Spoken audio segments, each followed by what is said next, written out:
mostly because he thought that he trusted Radlov's judgment. The two of them had worked before, and they in fact would work in the future.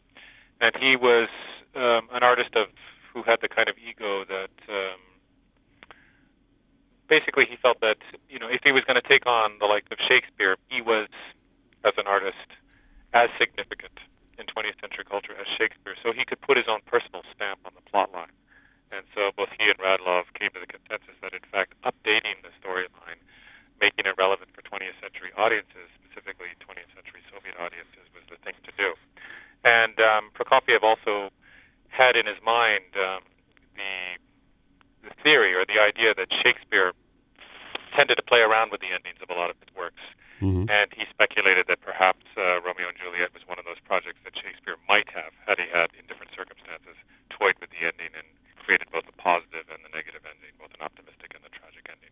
So he wanted to update Shakespeare again for his own personal reasons, creative reasons, and also as a reflection of some of his spiritual ideas about transcendence and the immortality and eternal nature of love. And the music itself, when Prokofiev wrote the love music in Romeo and Juliet, it is such delicious romantic music. The end originally, the transcendent ending that he wrote, I'm sure would have been romantic beyond just the love music. Yeah, it's gorgeous. And when he had to abandon the happy ending for the tragic ending, which is the familiar ending, he did go back to the happy ending and sort of recycle a bit of that music in an earlier section. Right. So when he was asked to create a variation, a solo dance in the middle of the balconies, the section, he initially resisted that. This was a demand placed on him by the Soviet choreographer of the premiere. And when he acquiesced and decided to actually create that, he plucked a bit of the music from the happy ending and forged that solo variation.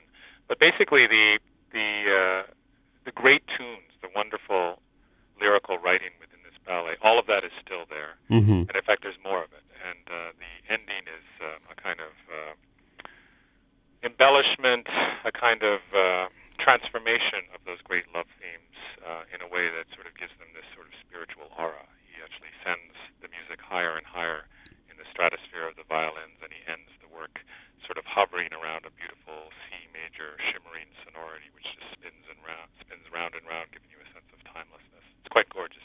When Prokofiev began work on this project in 1934, 1935, he realized he was creating a piece for Soviet audiences.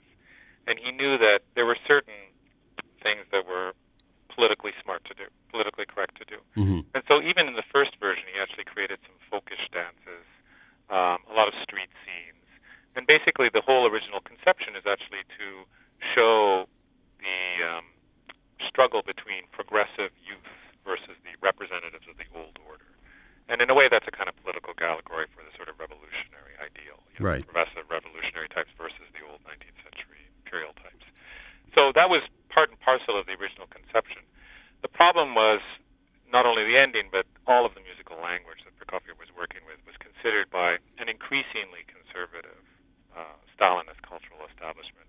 That was considered to be too, modern, too dissonant, too harsh on the ear, not emotional enough. Mm-hmm. And so what he had to do in order to get this thing performed in the Soviet sphere was basically sentimentalize the score.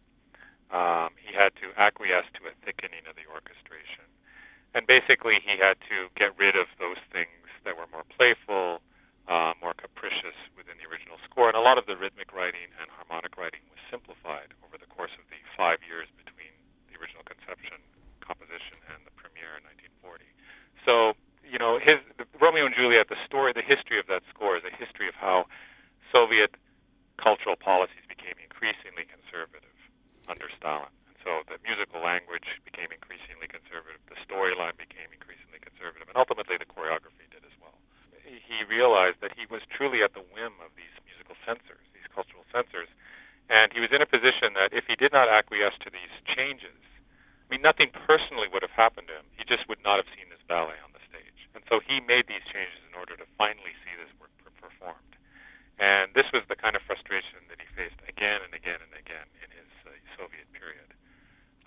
This basic, need to basically water down his style, become more and more conservative, become more and more schmaltzy,